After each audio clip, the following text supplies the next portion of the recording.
Lecture 8, Network Communication. Now that we've got a good idea about how to establish a connection for communication, we know how to set up the client side with the client side workflow, where we just create a socket and we fill in the address and we connect. We also know how to do the server-side workflow with the bind, listen, and accept, and we have everything we need to communicate, but we haven't actually sent or received any data. So let's assume the setup from before is done. If you need some catch up on that, you should take a look at the previous topic, number 7, and we will see how that is all set up in that video. If, however, that's all configured, then we're ready to move on to our topic of today, which is actually exchanging data. So, wait for tech support is a problem I think we might all be at least a little bit familiar with. But when we are talking about socket communication, either side can send or receive. Figuring out whose turn it is to send and whose turn it is to receive depends entirely on the application, depends entirely on what we're trying to do, and what the content is, as we discussed much earlier in previous discussion of inter-process communication in general, is irrelevant as far as the network is concerned. It just sends data. Data is sent from A to B, and responses are sent from B to A. However, what actually the content is irrelevant from that point of view. And by that same token, it doesn't matter once the connection is established who is sending data and who is receiving, as long as the programs know what they're planning to do. The socket connection with the stream is bidirectional, so you can send a request and then wait and receive a response on the same connection. There's no problem there, and that's something that you would see quite commonly in the code that you will write and read. Okay, our function for sending data is straightforward. It is send. It takes as an argument 4 things. A socket file descriptor, that's the one that we want to send the data to. Remember that for the client, it's the one that was returned from the call to socket. That's the client-side one. And if it is the server, it's the one that was returned by accept. Then we have a pointer to the message. We have the length, that's the size of the message. How many bytes, when we follow that pointer, are we going to send? And then there are flags. For the purposes of this course, we will not go into the flags. We will just say 0 for the flags is sufficient, which says default is fine. The return value of send is the number of bytes successfully sent. If something went wrong, this is -1, and the error number variable will tell you about what exactly went wrong. Under ideal circumstances, of course, the number of bytes that was successfully sent is equal to the length parameter. I said, please send these 52 bytes. 52 bytes were sent. Everything is exactly as expected, and we'd consider that successful. Yeah. However, it can be less than that, and if it is a positive number but less than the total number of bytes that you sent, it might actually be not all data that was sent, and that can happen. You can't send an arbitrary amount of data all in one chunk, and we will revisit how to do that correctly a little bit later on. But first, let's consider the simplest possible case where we just want to send some data. So we have a string literal message that is hello world, and then we will also specify a length. We're going to use the string length function here with an n, which has a maximum length if we shouldn't run up against the limit. The other example we're going to do later uses a different string length function, one that does not end. It just tries reading until it gets to a null terminator, which can go kind of nuts if you forgot a null terminator. In this case, because hello world is a string literal, there's no cause for concern. The compiler is kind enough to put it in there for you. And so we will then send to a, we'll assume, previously configured and connected socket the message of the length, which will be the length of hello world with the exclamation mark and all that, and maximum of 13, which we won't reach, and 0 for the default flags. It is obviously wise to check the result for -1. Networks are tricky and can fail. unlike something like malloc, where you think, oh, is malloc really going to be unable to give you an int? Network connection might go away. Somebody might have closed the connection. You might have, I don't know, had problems with eduroam. You might be able to relate to that. So it is wise to actually check what is going on and ensure that the result is okay. Now, you've probably encountered some people who think that you could just fit an infinite amount of stuff in their backpack if only they could repack it correctly. And I said only under ideal circumstances the number of bytes successfully sent is equal to the length of the message. And as you might have guessed, there is a reasonable limit to the amount of data that you can send in one chunk. How much that is, well, it's not tiny, but it's not huge either. The unfortunate thing is you can't memorize a number and assume it will always be true across systems. So in some systems, we're looking at 1 kilobyte. In other systems, it might be measured in megabytes. If you have a significant chunk of data to send, it is correct to check and see how much was sent, and then you are responsible for sending out the rest, to actually send it out in chunks yourself instead of just hoping that the system will chop it up for you.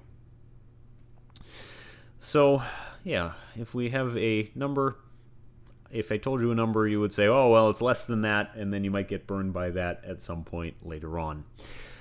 So here is a sample implementation of a send_all function, which is used to track the number of bytes sent, and it calls send repeatedly, updating where we are in the chunk of data to send until such time as all bytes have successfully been sent.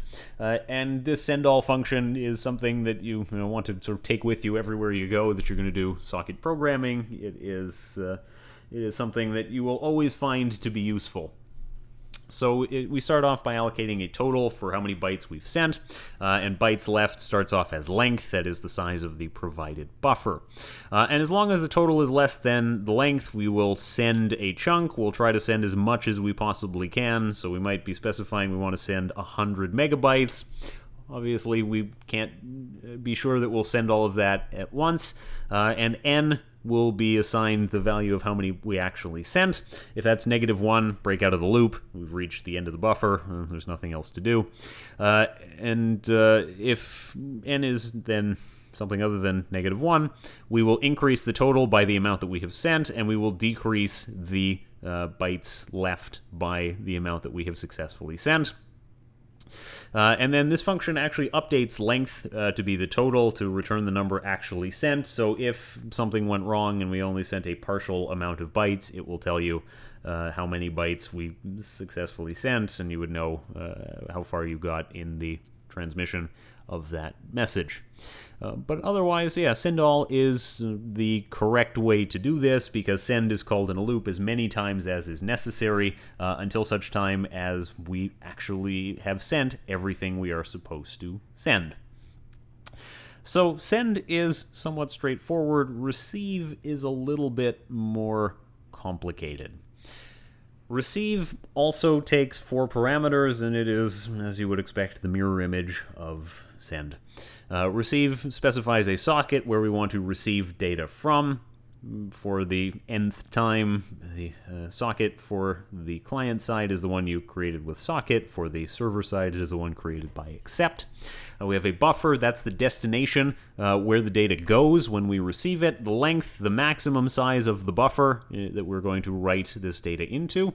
There could be more data to receive than we can fit in our buffer, and that's okay. We'll just take a chunk and write it down, deal with it, and then we can go back for the next chunk. And flags, again, can also be 0 because we are perfectly happy with the default. The return value of receive is the number of bytes successfully read into the buffer. Like with send, if you got back -1, an error occurred, so you should check the error number for more details. And if you get back 0, that actually means the other side hung up on you. It means they closed the socket and there's no point in waiting anymore. That is fairly common. That's really the best way to signal that we are finished. If you close the socket, then trying to receive on it sends a 0 bytes when you try to read it, and you know, okay, I didn't get everything, or I did get everything, but the other side has closed the connection. You know where you stand. You don't have to wait anymore in the expectation that they're going to send more data. But that actually leads us to a discussion about how do we know that the other side has finished sending the data that they were planning to send. That's something to work out with the sender. That's why in movies, when characters communicate with walkie-talkies, they say over when they finish their transmission. That means that's a signal for the recipient to know that the sender has finished talking. And in network communication, you've got some choices about what you want to do. One is that there might be a predefined length of a message. If a message is known in advance to be of a particular size, you know that's how much you're sending, and you know that's how much you're receiving, and that works perfectly well. Now, it is temperature data or sensor data from something, and you're sending it. Well, we know what the size of that is in advance, and we know that's how much we're sending, and we know that's how much we expect to receive. Option 2, negotiate it at the start of communication. That is, when you are setting up whatever you want to do, whatever transfer of data, at the beginning, the client and server discuss how much data are we going to send. That happens when you want to download a file. If you were downloading a file in your web browser, I don't know, it's a PDF from the course repository. When you request a file, there's a little bit of exchange that happens at the beginning where the server says, okay, you asked for L8 networkcommunication.pdf. This file is of size 1 megabyte.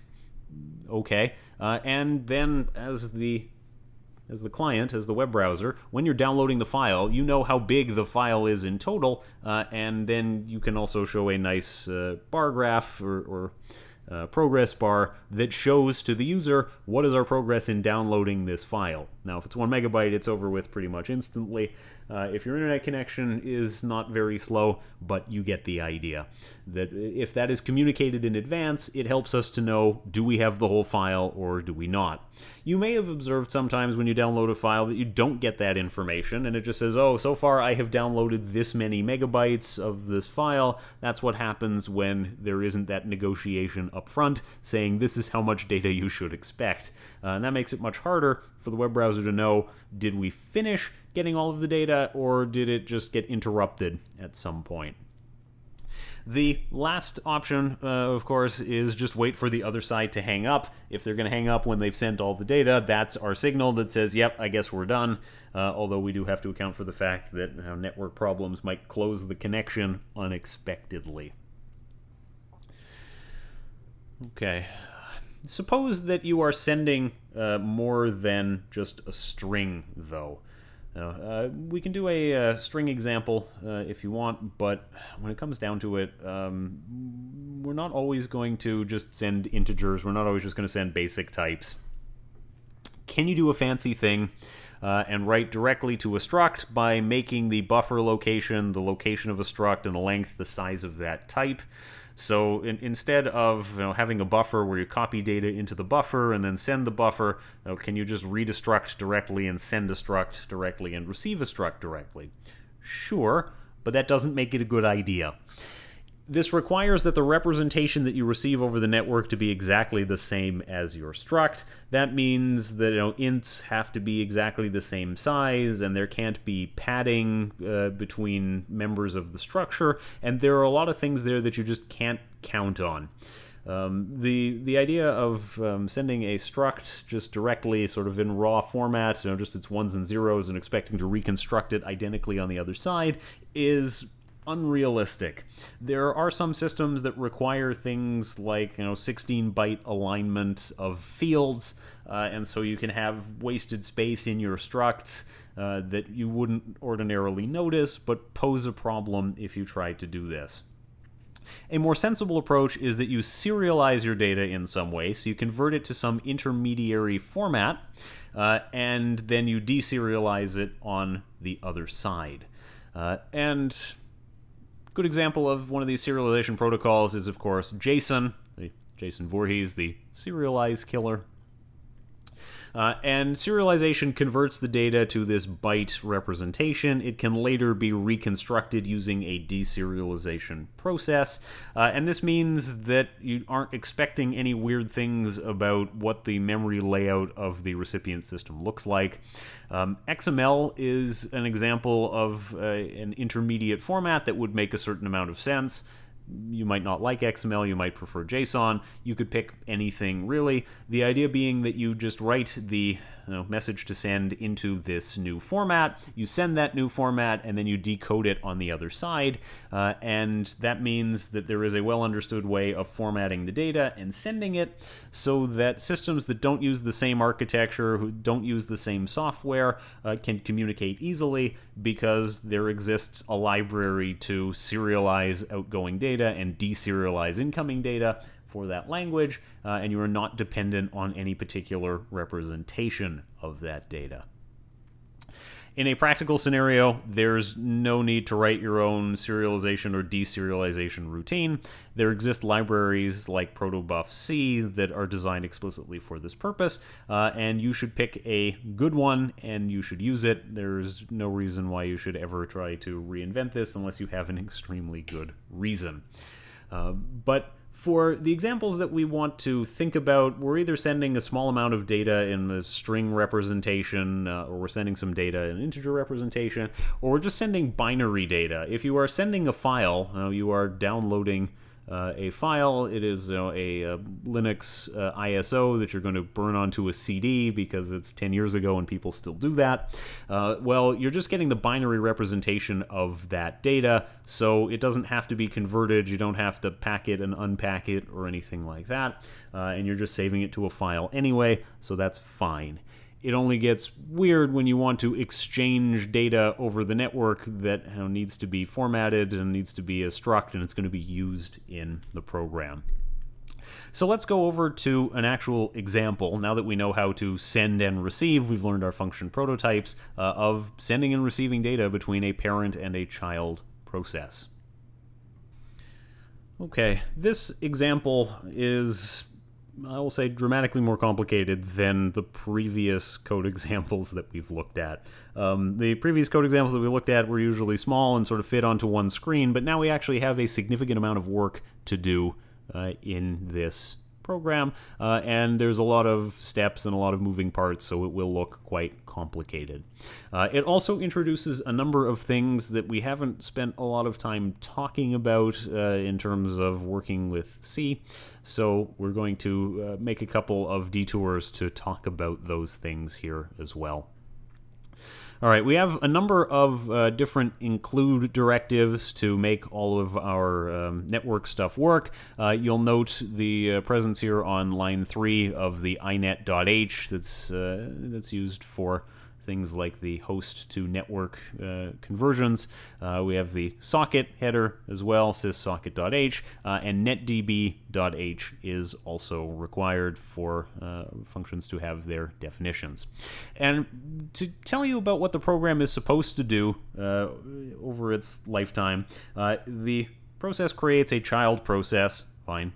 The child process takes a little nap so that the server gets some time to set up, and then the child process generates a message and sends it over the network to the parent process. However, in this case, we are going to send it not to a different process running on a different machine, but a different process running on the same machine by using one of the local IP addresses for this machine. Okay. So, yeah, the code is, like I said, much more complicated than what we had previously seen. So, try not to sweat it too much. Okay, if fork failed, then return -1. That's what we're going to do. And the child process will, as I say, take a nap to give the server some time to set up, and that's printf is followed by a sleep of length 4. Now, once that's happened, the parent process should run in the meantime, and the parent process should then be ready to receive the incoming connection. If we didn't do this, there is a possibility that the child will fail to connect to the parent because the parent process isn't ready, it isn't listening for incoming connections, and we need to make sure that this works as expected. So we will declare our hint structure and our pointer to the results. We will memset the hints to make sure it doesn't contain any garbage. We will then choose to set the family to inet, so IPv4. We will set the socket type to be socket stream and flags AI passive saying choose the IP for me. we're going to look up the IP here, 127.0.0.1. That is what is referred to as the loopback address. That is, on a Unix system, this address always refers to our own computer. It means our own IP address, and that means the network communication doesn't really go over the network. We still use the same mechanism, but we are contacting ourselves, the same computer, using this loopback interface. We want port 2520. We'll see when we look at the server side that this is what we chose. And we will then provide the hints as well as an address of the server info pointer that we are going to update. Okay, on the assumption that get address info works, here on line 27 I've skipped checking the result, just because the example is big enough as it is. We will select the first result, and that will be called SAIN here, and we will create the client socket with the socket command specifying the family that was returned in the server info, the socket type, and the protocol, all of which we expect, based on the hints we provided, are IPv4, stream, and protocols as default, which will be TCP/IP. Then we will connect. And connect on the client socket, again, we don't check here whether connect was successful. We're just going to kind of assume that it was, but it is proper to check and see, did this work? And we will connect on the client socket with the provided address and the provided address length. So let's modify that to actually check and see, did we do this correctly? If C is -1, we will exit with an error.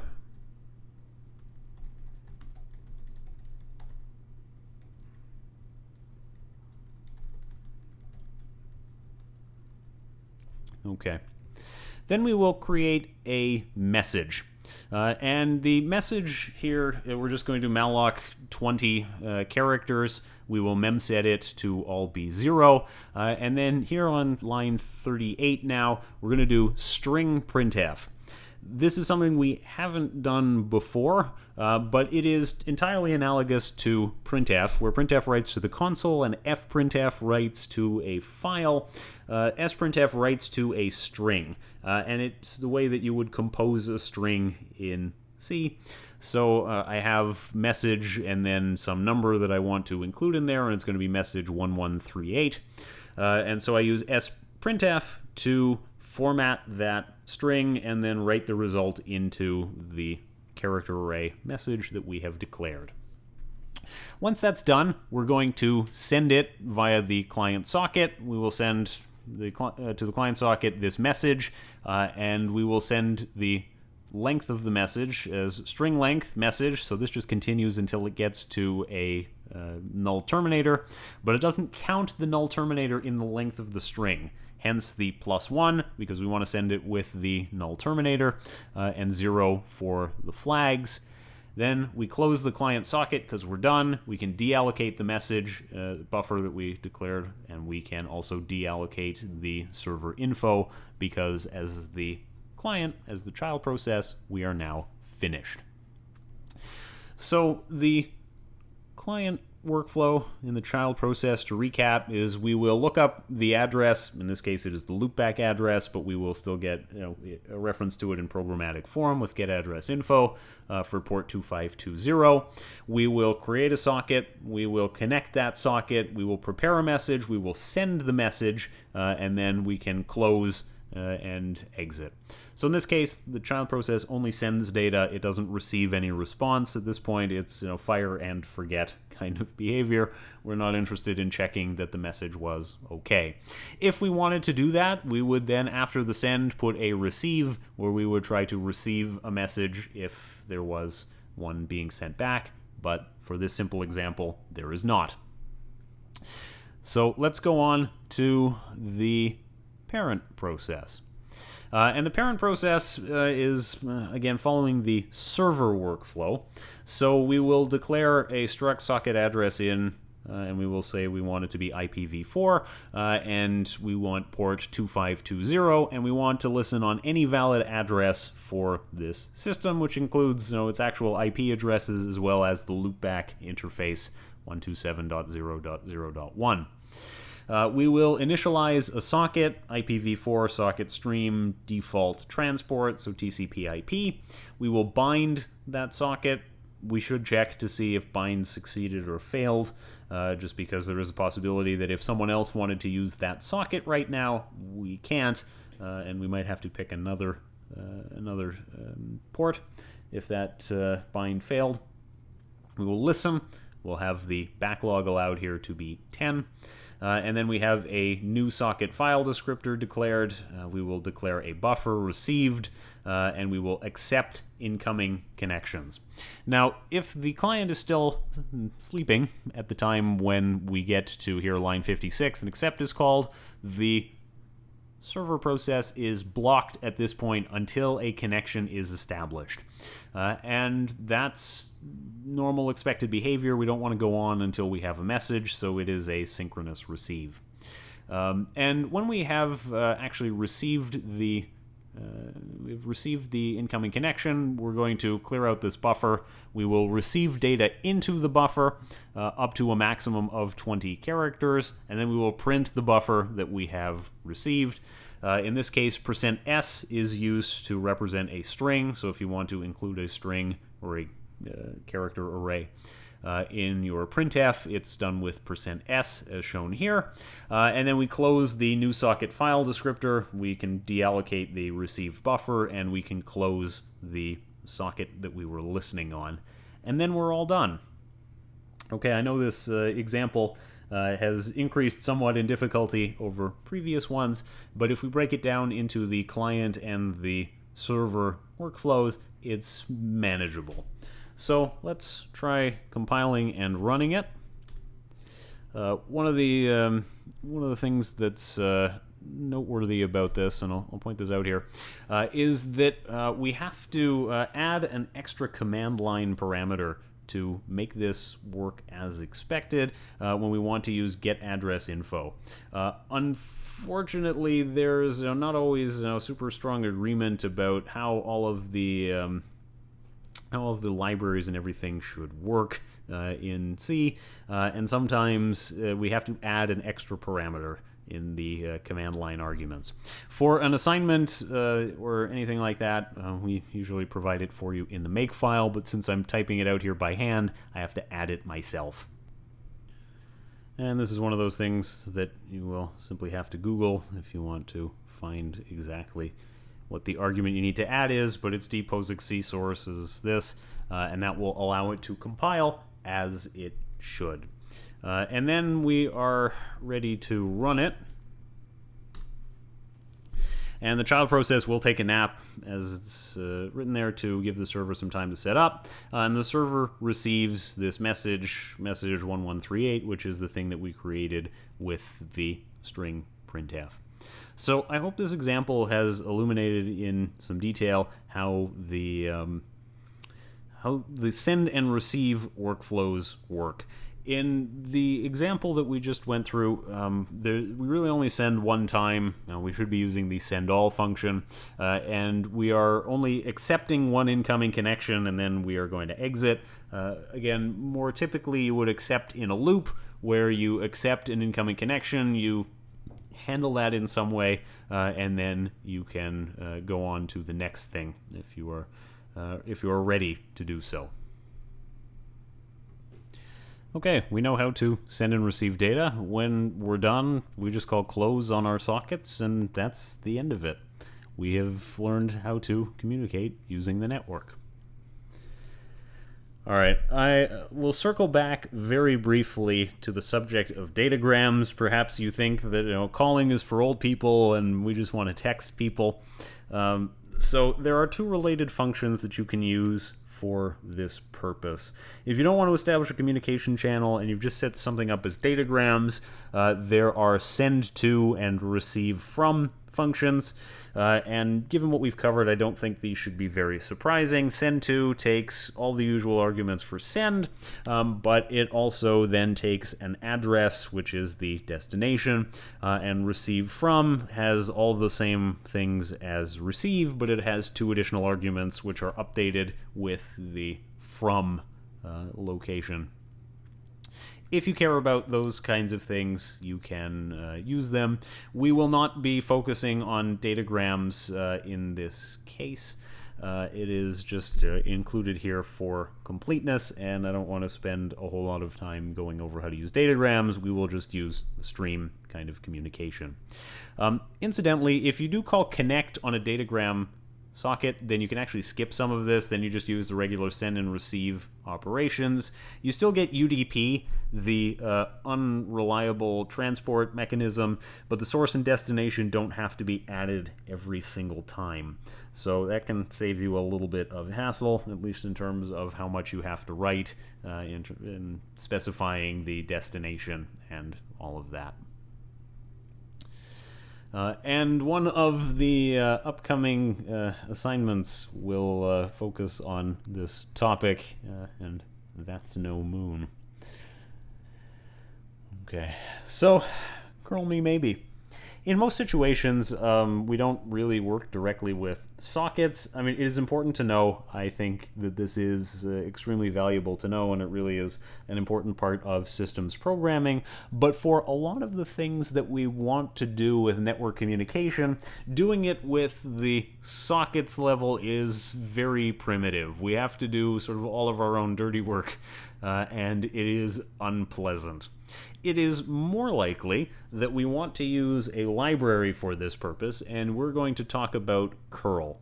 And curl is a network communication and transfer request library.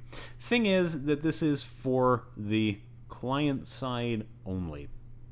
The curl library is super flexible. You can use it for many different protocols. It does tons of things, but it's not for the server side. It is only for the client side, but it really makes things quite a lot easier if you are writing a client that you can use the curl library to access various things over the network without having to reinvent things and implement your own version of the protocols. So imagine that you want to access a web service. We have to digress a little bit to talk about web services. It is my expectation that most people have got at least a little bit of experience with a web service, but just to make sure that everybody is on the same page, we have to take a little bit of time to talk about it. The quick summary of this is that servers that are going to expose information or services or that sort of thing are accessed via the web. You connect via HTTP, and you issue commands using endpoints. And endpoints are really just URLs, and you connect via HTTP, and there are different verbs that are used to communicate. So you can say get if you want to get some information, you can post if you're sending some information, delete if you're saying get rid of something, and those are the verbs that you can use in association with a URL, and that tells the server this is the action that I want you to take. And the server will give back a response of some sort using some of the HTTP status codes, so 200 OK or 403 forbidden, those kinds of things. And they all happen over the web. There are tons of examples of services that use this mechanism, and they often adhere to design principles like REST, which stands for Representational State Transfer. So you might read in the description of something, oh, it has a RESTful API, that is to say the application programming interface, the way that you interact with this system is based on design principles of REST, and it is some HTTP web service. Okay, web services do all kinds of fun things, but we're not interested in specific details. If you wish to communicate, for example, a GET request, you can do that with a socket. I mean, there's nothing that stops you. GET is used to do a read, and you could, if you want, compile this string that says get HTTP /1.0 and then /r, it's carriage return, /n new line, and then send that message via send, and you can manually do all that sort of stuff. But probably you don't want to, and probably you will find it is a pain to do it like that, and it sucks to do it when you can do it with something like libcurl. So the slide title is an example of something you could do, like given a base URL, You could get course/ECE252/grade, and at least at this point in the term, it probably tells you, unauthorized because that data is not available, or perhaps 404 not found. However, at some point, the data might be there, and you can see, oh, this is the grade that I got, if you could request it. One presumes that this request would be authenticated, so only you can see your own grade, but that's another topic that we don't want to get into too much. We're going to use curl, and the information that we're looking at in this section is based on the official libcurl documentation. Truth of the matter is that we're not going to cover every single option, and we're not going to cover every single detail because there are a lot, but I want to refer you to the official documentation if you get stuck. Curl has reasonably good documentation, and that will be helpful if you are trying to write a program that uses it, if you are encountering an error message or anything that you need to look up. So here is a basic example of how to use curl, and we will go through pretty much every line of it because everything is relevant. We need to include the curl library, so curl/curl.h, so that we have all of our function prototypes and everything like that. If you're trying to compile and run this and this header is not found, it usually means that you need to install libcurldev on your system. If you just tried installing curl, that installs the command line utility, which is itself very useful, but it's not putting the header files that you need for compilation. Okay, there are two variables that are declared here up at the top. There is this curl, all in capital letters, and pointer curl, and a curl code, which is called res. Now, the curl, all in capital letters, is a handle. And you'll hear me refer to it as a handle, and some of the documentation refers to it as a handle as well. And it represents an operation that we want to do. And this, like many structures, needs to be initialized before we use it and cleaned up when we're done with it. And there are functions to do that because the internal implementation of the curl handle is opaque. We don't know how it works. We don't know what it does. And quite frankly, we don't need to. It doesn't matter to us. And we're just as happy not to know those particular details. In our program, before we actually use any of the curl stuff, we need to do curl global init. This needs to happen once and only once, and it takes this parameter curl global default, which initializes everything to the default. Fine, that makes sense. Before the program terminates, and again once and only once, we should use curl global cleanup. That's shown at the bottom down by the return 0 statement here, and that is used to clean up all the things that were initialized in curl global init, and again once and only once, otherwise undefined behavior will occur. Now, once we've initialized that, we want to create and initialize our easy handle. And for that, the function is curl easy init. Now, why easy? This is one of those where things don't actually match expectations. It's not because there is a hard interface. There is a multi-interface, which we will learn about in the future. Whether you think the multi-interface is hard is a separate discussion. However, if curl is set to something that's not null, then if curl will succeed, and we will enter into this if block. If it is set to null, that meant something went wrong, and we can use that in the, and we can print an error of some sort if we want. When we are ready to configure the curl easy handle, we use curl easy set opt for set options. And set opt is a very complicated function. It allows you to configure many things about the curl handle that is passed as the first argument. And the way that it works is you specify, first argument is the curl easy handle. The second argument is the property that you want to change or the value that you want to change. And then the last thing is the new value. So we're going to use curl easy setopt a lot. There is a disadvantage to this. There's something like 200 options. So you can see perhaps it's not pleasant to have 200 different configuration functions, one for set URL, one for set this, one for set that. That might be unpleasant. The bad news is that because it's all handled through the same function, there is very limited ability for the compiler to double check your work.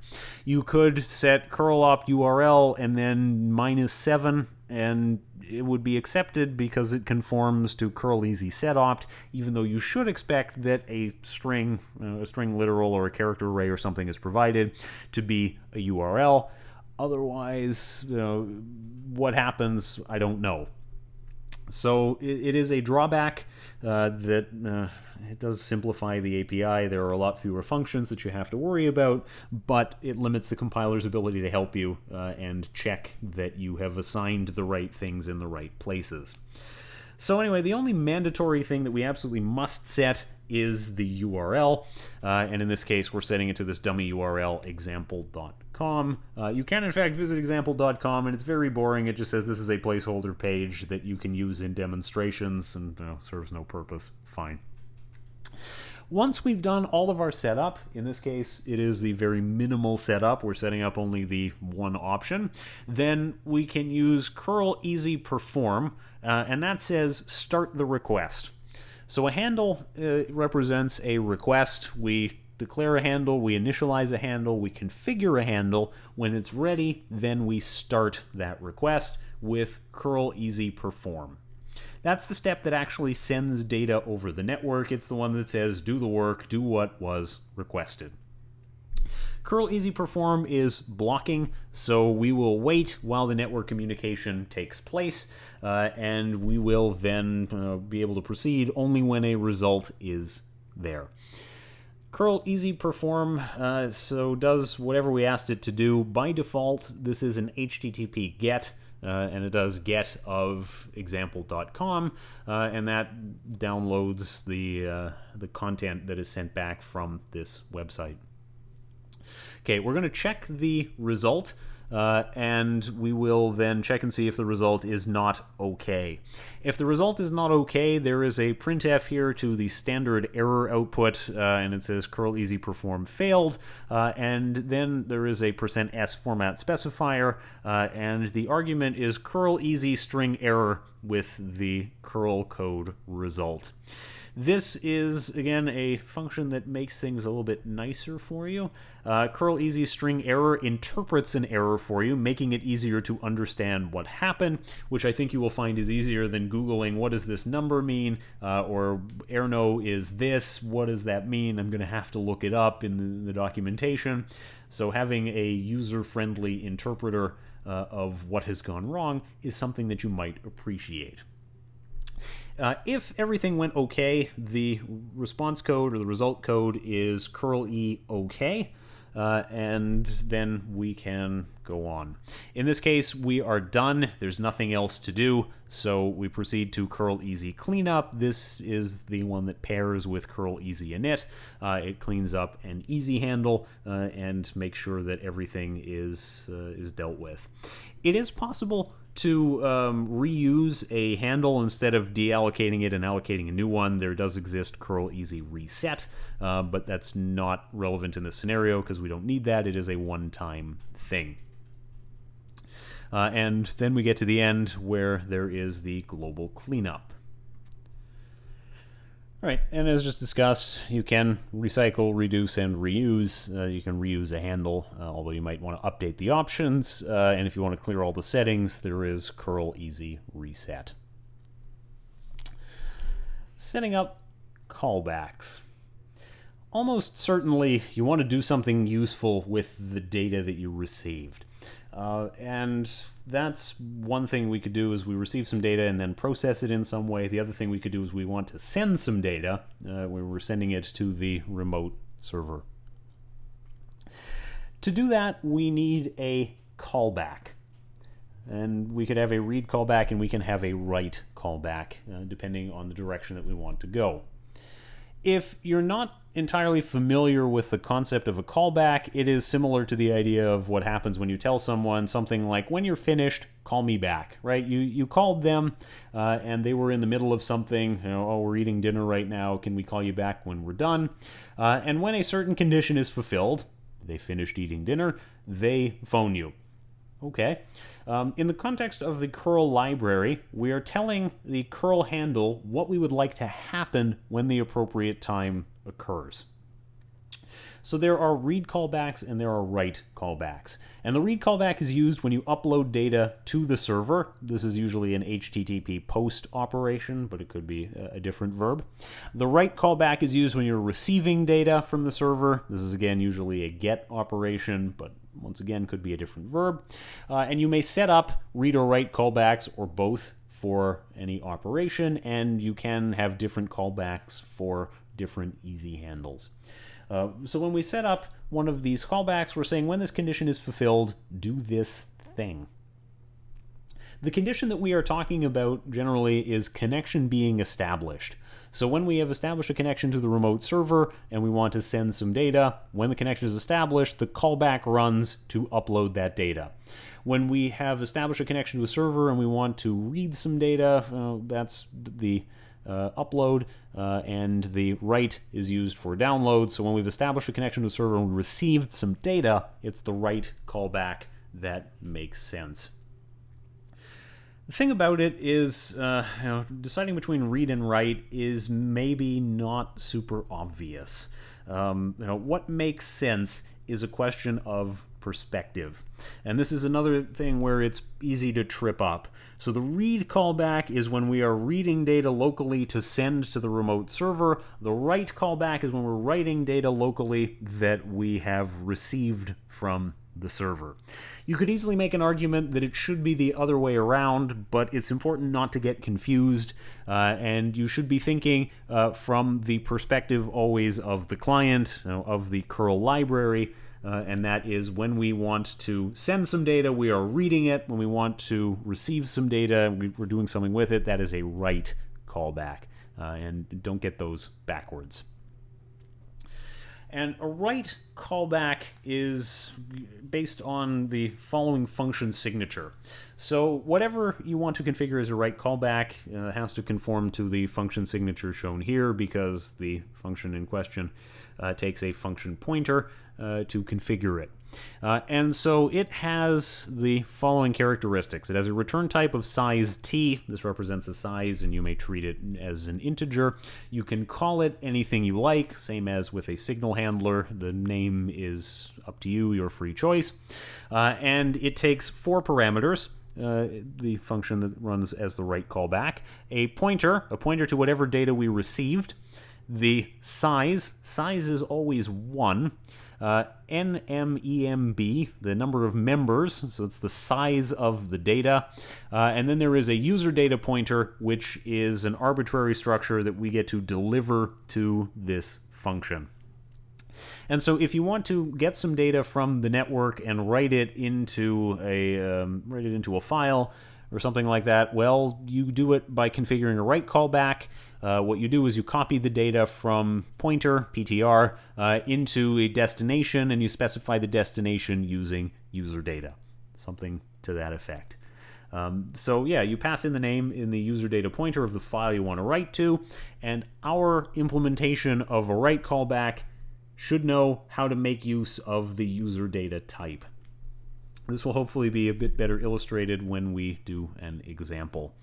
Now, the return type, as I said, is a size t. The specification requires that the return value at the end of your write callback is the number of bytes of data successfully processed. If that's not the same as the NMEMB, number of members, component value, the library interprets that as an error in writing, and it will close the connection or terminate it at that point. So we have to make sure that we got them all. The spec does require that the return value is as expected. A read callback is kind of the mirror image. It is also got a size t return type. Name is again your free choice. It can be anything you want. And then there is the buffer. The buffer is the area where you put the data to send. So that's where the outgoing data goes. It can't be any bigger than what the next parameters specify, which is size and number of items. In practice, you always multiply size and n items by one another to get the buffer size, so you know how much data you could actually write. The return value will be the number of bytes you successfully wrote into the buffer, and the input data is, again, your user-controlled parameter where you specify this is what I want to send, so maybe it is your file or it is your data that you want to send, and the goal of the read callback is to copy that into the buffer. Again, you have to return the number of bytes that you successfully wrote. If you put a 0 here at the end of the read callback, you wrote 0 bytes into the outgoing buffer, that means we're done. That signals we've reached the end of what we're going to do. I recognize this might not seem the most clear. It will be a little bit better when we actually look at the example. One more thing that we need before we can examine the example is the ability to register the read and write callback, and there are 2 steps. First one registers what function you want to run, and the second one sets the data. So if I look at the read callback here, if you want to set the input data parameter, that's a separate call to curl easy set opt to make sure that this pointer points to what we need it to point to. So curl easy set opt, it does return a curl code, but you specify a handle to set the callback function for a read. You specify curl opt read function and then the name of the function that we want to provide. And then on that same handle to set the data, you call curl easy set opt with curl opt read data and then a pointer to the data, and that pointer will be assigned here as input data for the read callback function. The same thing is true for the write callback, curl easy set opt, except the difference is you call it with write function, write callback name, and write data. And write data, again, sets the value here for user data. I should also point out one of the ways that you can make a mistake when it comes to using these callbacks correctly is not remembering the correct direction in which data is being copied. So in the write callback, pointer is the source, and the data should be copied to user data. In the read callback, buffer is the destination, and stuff should be copied from input data to the buffer. So it's important to keep these things straight, otherwise you're trying to read from the wrong place and write to the wrong place, and the results don't work. Before doing a more advanced curl scenario that involves a read callback, we'll do a shorter one that just involves a write callback. And it combines a couple of things that we already know, that is, how do we work with files, alongside being able to use curl to actually download a particular web page. So what have I got defined so far? Up at the top there are the various include directives that we need, and in this case the only one that's really new is the curl header, and I've got a name for the output file which I have just decided is going to be called webpage.out. Then I've got a definition of the callback function, and the callback function matches the function signature that is required according to the curl documentation. It has size t return type, and it has 4 arguments, a pointer, which is our incoming data, size, number of member elements, and then our user-defined argument. And what we're going to do is we're going to write the output to a file, so we're going to use fwrite for that. Our source in this is pointer, and we're going to just combine size and mem. They'll be multiplied together by fwrite, and the argument we're going to cast to a file pointer, and then that is the last parameter. It's the file, it's the destination. The return value of fwrite is the number of bytes successfully written, and therefore we want to return that result to curl at the end of our callback function, which indicates how much we were able to write successfully, and tells curl whether or not more invocations of this callback function need to take place. Obviously, you could compress lines 9 and 10 such that they are just calling return on the immediate result of fwrite, but this makes it a little easier to see what's going on. Now in main, if the argument count is not 2, it prints a little usage guide, but basically the program is written in such a way that I specify on the command line a URL, and then the program will attempt to download that URL.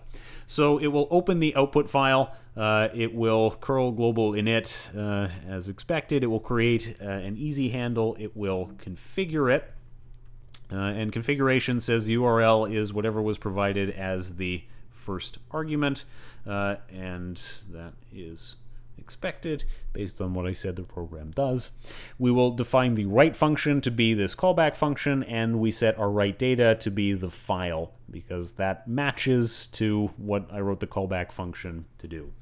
We get our choice of what does the callback function do and what is the meaning of that last parameter, and it is our responsibility to make sure that it makes sense, and that what is provided here by calling curl easy setopt with the option curl opt write data matches what is expected by the callback function. Again, because curl easy setopt doesn't have a billion arguments and doesn't have a billion functions to replace it, we're responsible for making sure it's correct. The compiler will not give you any hints.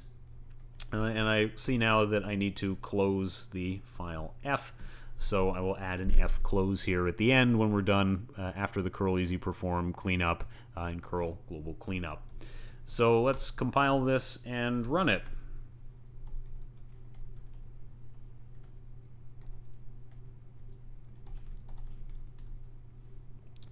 Okay, this is expected in this case because, well, it says, oh, no such file or directory, even though I know the curl library is installed. For some of the libraries that we need, we have to specify using our command line arguments what libraries we want GCC to link against. The reasons behind that and why these things are not done automatically and why loading doesn't work this way instead of that way is too complicated for us to get into right now, but please just accept that this is the thing that we have to do. Okay, lcurl is actually not quite correct. I need to specify a couple more things to make that happen. As I said, the makefiles we provide should have these things already ready for you. And once we do that, we've successfully compiled, and I will specify here as our argument http://www.uwaterloo.ca, and that should produce a webpage.out file. The webpage.out file says actually you should go to the HTTPS site. That's not unexpected, honestly. All right, but with this simple example behind us, we're going to look at a slightly more complicated example that shows a bit more about how the moving parts of curl actually function. Okay, and now we're actually prepared to look at the example that gives us what we need to understand how the callbacks and everything work sort of in their totality. This example uses a dummy string. This text here is one of those standard fake Latin texts that's used as a placeholder all the time. And we have a struct data that's used to represent a bunch of data that we want to send, and a size telling us how much remains, which will be used in the callback to keep track of how much of this text we have successfully sent. Here we'll have a definition of our read callback. And remember that you can name the variables in your callback implementation anything you want. So to make it a little easier, I have called the buffer where the data goes dest here to make it clear that is the destination. That's where data is supposed to go to. And we will cast the provided pointer here, user p, to be a struct data pointer. And our buffer size is easy to calculate by multiplying size times number of members. And if the remaining size in our data struct is greater than 0, we will copy however much size is left, if that's going to fit in the buffer. Otherwise, we copy it down to the buffer size. We memcopy the data from the source to the destination, however many bytes we have chosen to copy, and we increment our counters that tell us where we should read from and how much data remains. Okay, this example does a couple of things that are new. I mean, calculating the size left is reasonably straightforward, but memcopy is a function we haven't spent any time on yet. And memcopy does exactly what it sounds like it does, in that it copies chunk of memory from source to destination, although the order of parameters is destination goes first, then source, and then how many bytes to copy, thus adhering to the pseudo convention that says we should put the thing that's modified as the first parameter. The next thing that happens is we advance the read pointer, and this is pointer arithmetic, which maybe makes you grit your teeth and sounds kind of scary, but remember that a pointer is just a number, it's just a memory address, and we are advancing where we are looking in memory by the amount of bytes that we have written. So if we manage to write 512 bytes, we advance the read pointer by 512, so that when we try to read the next chunk of data, then it's pointing to that new updated location. And size left is regular integer type decrement, where we decrement how much was copied, and we return how much we were able to successfully copy. This suggests, and it is the case, that the read callback will be called as many times as is necessary until we get to the end of the file, or until we get to the end of the data. That read callback will be called as many times as it takes until you get to a return 0, when there's no more data left to deliver. So you choose when we're done. And then main does the following: declares our struct data and assigns the data read pointer and size left. We do curl global init to check and make sure that everything is okay. We will then create an easy handle. If the easy handle was successfully created, we will set the URL option on it. We will specify that we want to do a post, that is, we are sending data as opposed to getting data. We will set the read function to be the read callback that was defined a couple of slides ago, and we will set the option here for the data to be D, the struct that was just allocated, and then we do curl easy perform. All right, so what happens when we do easy perform in this scenario? Well, it is blocking, so we wait until it's finished, but what does it mean to be finished? In this case, what actually happens is we start the transfer, so we open the connection to the remote server. When the remote server connection is established, so example.com index.cgi, then the read callback is invoked, so the curl library calls the read callback as many times as it takes until we've sent all of the data that we need to send, and only when that is finished is the curl easy perform done, and we can assign the result to res. Then we'll check the result, see if everything went okay, and if there is a problem, then we will print the error, clean up the handle, deallocate the memory that we have allocated, and we'll do curl global cleanup down here at the end. Now, in these examples and this brief overview, we've really only scratched the surface of what the curl library can do. This is hopefully enough to get the flavor of how it works and begin to do useful work with it, such as, oh, I don't know, perhaps a lab. Maybe this is something you're going to need in a lab. I'm just thinking about that. Okay, with that in mind, our next topic that we are going to pick up will be on the subject still of inter-process communication. I've mentioned in the introduction to that some other forms such as pipes and shared memory that we have not yet covered. So we're going to circle back and pick those things up next.